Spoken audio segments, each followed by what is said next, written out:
guys, I'm just here for a bit of a show and tell really. We've had some absolutely amazing weather over the last few days, actually the last week on and off, but definitely the last few days. So I went to town and did a ton of tea dyeing.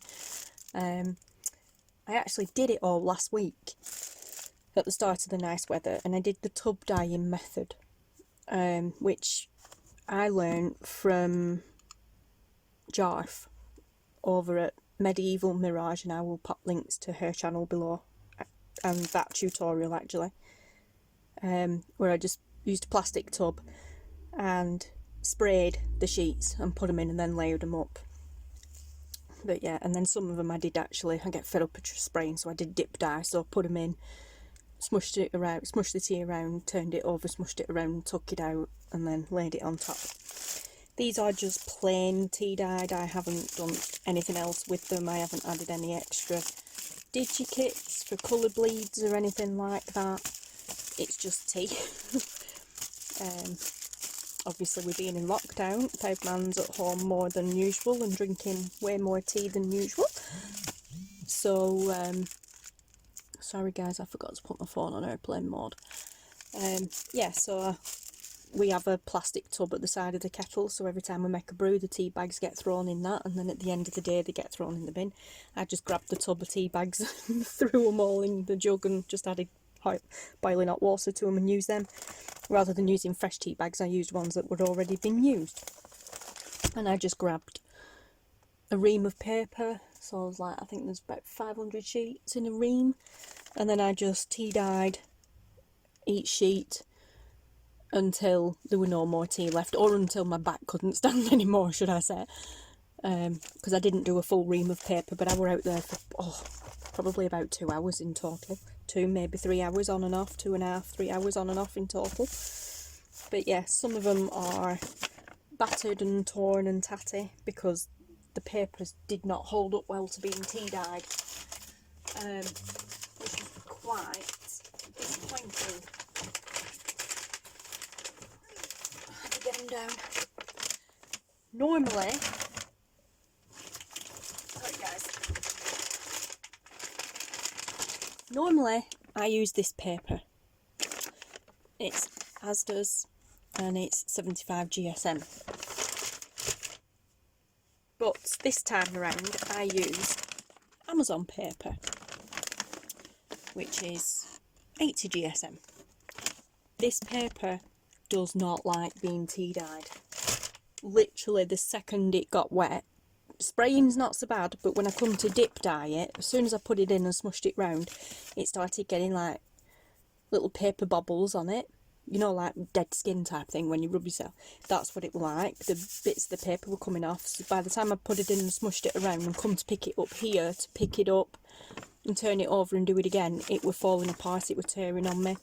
It's not nice paper to dye with. So it's okay for printing on, but it's not nice for dyeing with. But yeah, the Asda paper is absolutely amazing. I use that all the time. That's why I buy that one. But yeah, so a lot of them are tatty and worn, but I'm not bothered because a lot of them I'm going to cut down anyway, and the rest I'll use for collage. These top layers up to about probably here ish, maybe a few more down from there, not sure. These have all been stacked under some heavy books and stuff to flatten them a little bit. These haven't yet, so they're still a bit poofy. But yeah, sometimes when it's hot outside or warm outside, I'll dip dye and then I'll hang them on the washing line to dry, but I didn't do the other day. No, I haven't done. They all got stuck in the tub, and then the tub's been brought indoors, put in front of the radiator, and then they've all been left to dry naturally. I just every day or every couple of hours I'll just go and take the top couple of layers off and put them elsewhere around the room to dry, and then a couple of hours later the next layer left in the tub that's partially dried, they get moved around it. And I've been doing that on and off for a week, and then when I've got a little bit of a stack of them, they get put under heavy books to weight them down to flatten them out. Excuse me. But yeah, so I've had tea-dyed papers drying all over the house for the last week. But I got some amazing results and some strange results as well. To say I was doing them all at the same time, some of them turned out brighter than others. Some of them took, some of them didn't. Same paper, same technique, very strange. I don't mind this, you get a lot of creases when like air drying them naturally, and I don't mind that, I really don't. I quite like it. A lot of people don't, but I do. Yeah, and a lot of this going on as well. Holes in the middle of papers. So, sorry I'm listening out guys, because Taylor's upstairs and he doesn't know I'm filming. But yeah, so... But very strange the way that some of these were darker than others, some were lighter than others. Some of these CD cases look dirty, some, I don't know, some are grungy, some look really dirty.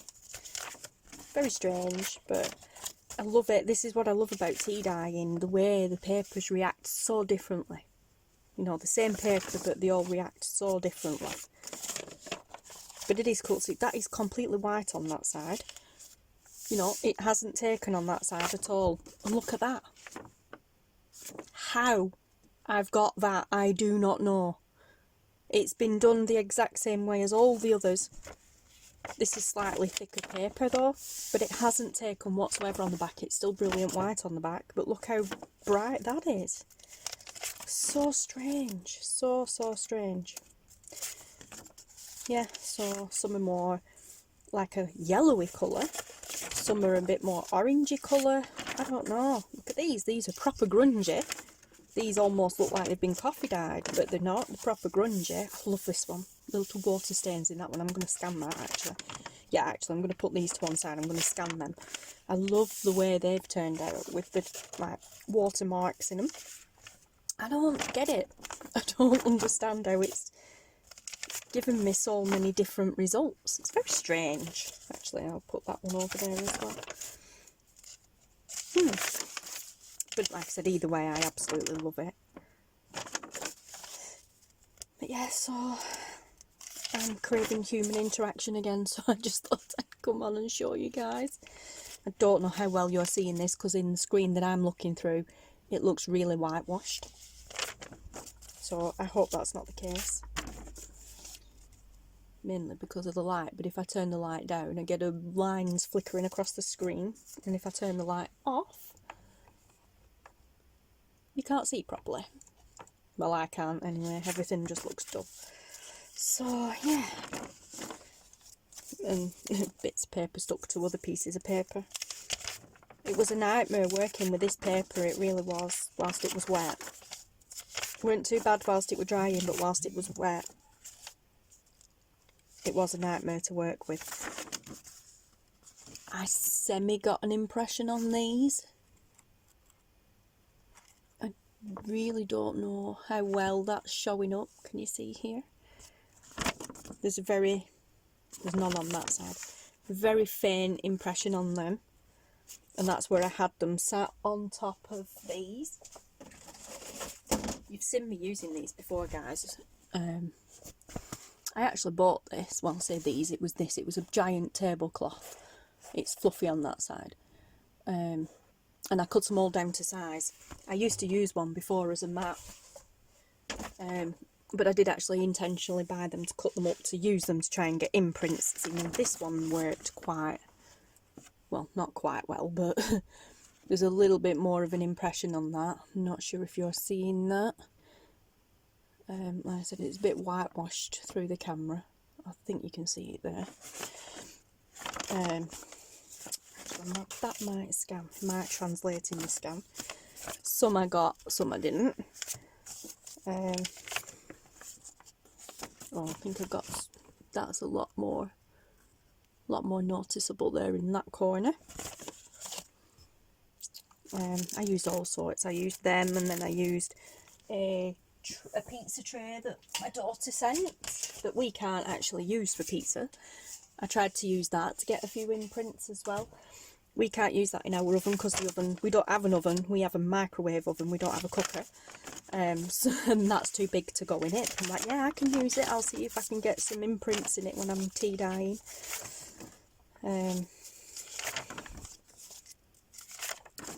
But yeah, so, oh, that's a good one. Actually, that is quite good. It's very faint, but I think it'll translate in the scan. I really hope you guys are seeing this.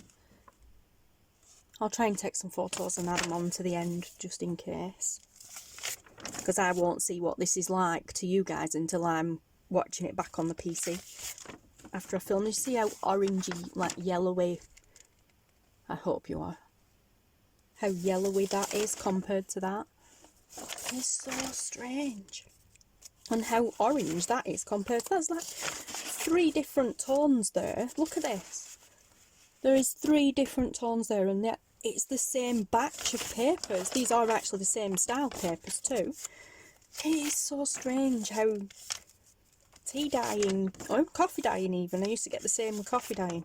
It's so strange how it has a different effect on every one with the exact same paper. Very strange. I'm sure I can wheedle that into Taylor's science lesson somewhere. You know, hey Taylor, come on, let's do some tea dyeing today. You can do it as part of your science lesson. Mama gets a batchload of tea stained papers in the process. Would that be child slave labour, do you think? Or could I get away with it as homeschooling? He wouldn't have the patience for it. Not a chance. Oh, I love that. I love how it does that when it flattens crinkled. A lot of people don't like that, but I really love it. It just adds texture. We're getting to some more grungy ones now as well. I actually know how these have turned out grungy like that. It's where the when you've been layering, obviously the more you layer, the heavier the paper is, so it weights down the ones underneath it, which squeezes all the tea out, so it goes in the edges of the box, and I would tipping the box up and all around like that to get it around. So that's why they're grungy on the edges. They've not been done in the oven or anything like that, but it just looks like they're burnt around the edges, which is so cool. And that's where I've done that with the liquid left in the tub, and then, because after a while you end up with quite a lot, I was tipping it back into the jug then and then redoing it. So, but yeah, loads of these. Some of them haven't taken very well. They look really dirty, so I'm going to run them back through. Some of them took really well. Yeah, some of them are completely ruined. Some of them are fine. Some of them are completely ruined. There you go. Oh my gosh, that is awesome. That is so awesome. That is the pizza pan. That is the holes from the pizza pan where I've had it face that way. Oh my gosh, I'm so pleased that turned out. That's one for the scan. Oh, it turned out on the back of there as well. Awesome. I'm not scanning that one, but oh my gosh, that's so cool. Yeah, simple things, please, simple minds.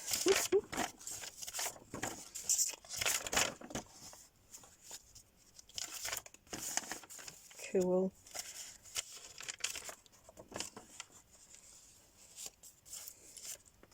A strip there because I've had, like I said, pieces of these papers that have ripped. So a lot of these are going to get cut anyway. They'll get folded in half and trimmed to size, so a lot of this will get lost anyway. But they'll be alright for collage. There you go, that's probably part of this. They'll probably get used for collage as well. Or for backing journal cards and stuff with, even. And a lot of them did end up getting thrown away because they were just completely ruined. I couldn't pick them up or anything like that, completely trashed. So a lot of them did get thrown. In fact, they didn't get thrown as such. What have I done with them? Oh, they're here, right next to me. What I did with the ones that got completely trashed is they're all in here. Still wet, some of them are still wet. But some of them that are drying out, once they've dried out, we'll actually be able to open them up. That one's still a bit damp.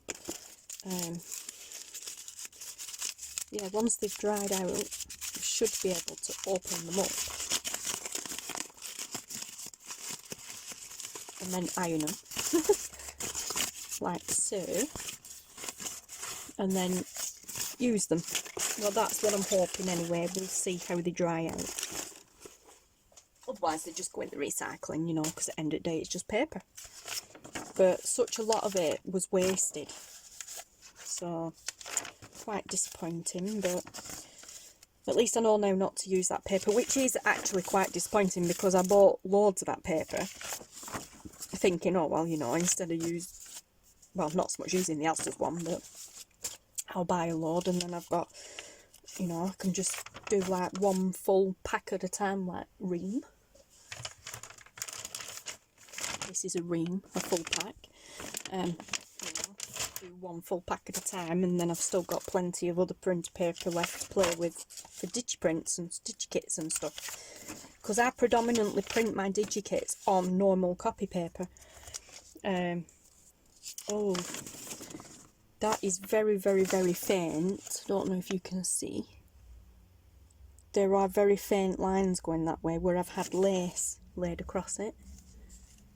But yeah, like I said, I print my digikits predominantly on normal printer paper to use as pages. But then if I'm doing journaling cards and things for pockets and stuff like that, then I print them onto like matte photo paper and cardstock, tags and stuff like that. If I'm printing out a kit that's got tags, I will generally tend to print them on matte photo paper or cardstock.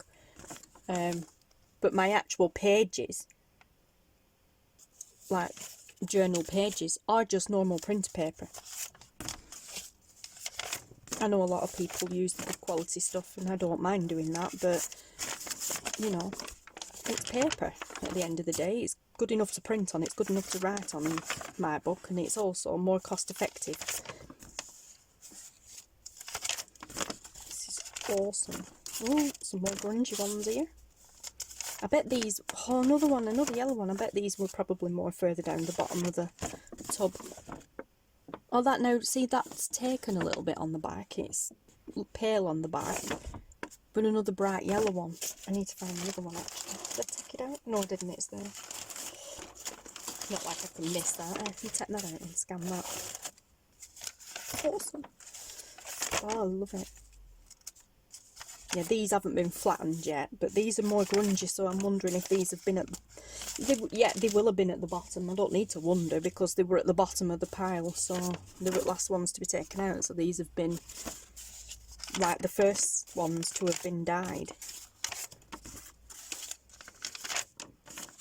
So cool. So cool. Has anybody been keeping count while I've been flicking through them?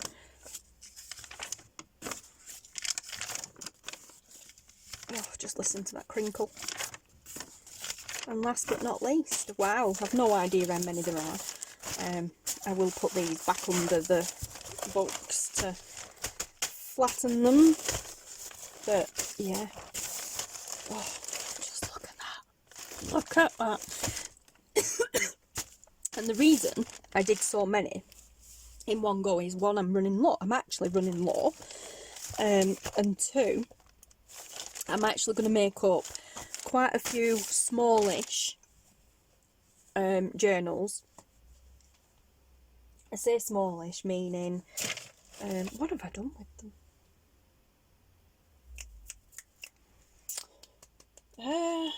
What have I just done with them? I had them when I came in.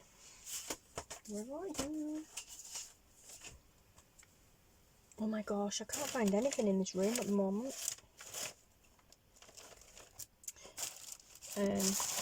Yeah, as I was saying, I'm going to do some smallish in size and signature. Well, they're going to be one signature, but small in size. Like what people refer to as naked journals, so, or semi-naked journals anyway, where it's just a cover and